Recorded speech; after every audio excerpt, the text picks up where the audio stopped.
9/11, your opinion. My opinion, as a criminal investigator, as a former CI officer, 9/11 was not the act of a bunch of poorly flight trained terrorists that executed an unbelievably meticulous piloting of those aircraft. Even pilots, there's pilots for 9/11 Truth now, and they say we could not have done that. Experienced pilots could not have made those maneuvers. Not possible. And then we go to the passport issue, and we go to the Tower 7, which was a controlled demolition. Obviously. You talk to any structural engineer, and I have. Well, that was a controlled demolition. I mean, it was perfect.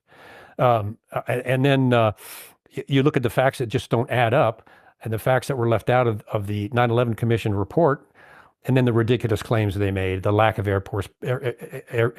airplane parts, excuse me, no landing gear, no engines, which we talked about. So all of that put together, and the fact I think George W. Bush blacked out, I think it was 40 pages of the 9/11 report dealing with Saudi Arabia. And the report came out, the 9/11 Commission report came out, but those pages were blacked out, and he refused to unredact them.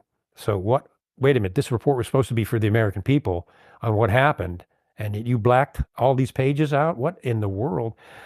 I do not think that it was a bunch of poorly trained or untrained terrorists that did it. I think there was another source behind it. I think it was intentional. And I'm going just from a criminal investigative perspective, just looking at the evidence, what evidence we have, that was an intentional act.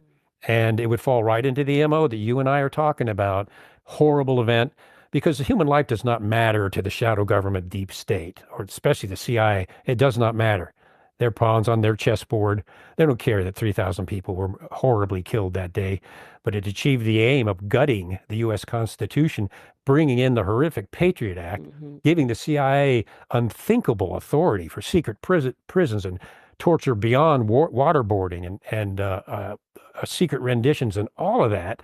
The FBI, the ability to spy on Americans, came out of the Patriot Act. So it was the perfect national security state energizer that the Patriot Act was, and 70 of the congressmen and senators that read the Patriot Act didn't even read it. They just signed off on it without even reading the bill. So